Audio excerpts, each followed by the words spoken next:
Welcome to Let Me Fix This. Enjoy the video. In this video, I will show how to make veg muffins. Preheat the oven to 180°C and line a 12-cup muffin tin while you gather ingredients. Start by grating vegetables and draining excess moisture, then mix dry ingredients and fold in veggies gently.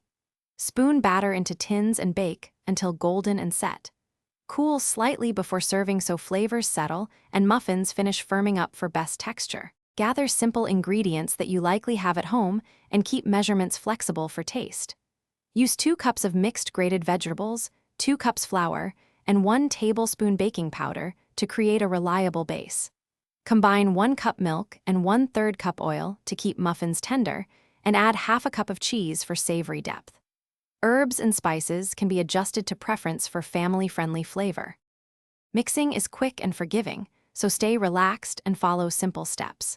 Squeeze grated veggies to remove excess water, then stir dry ingredients in one bowl and whisk wet ingredients in another.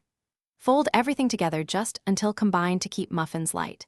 Divide batter into a prepared 12-cup tin and bake at 180°C for 18 to 22 minutes until golden and set. Cool briefly before serving for best texture and flavor. Thanks for watching. If you found this helpful, don't forget to like and subscribe.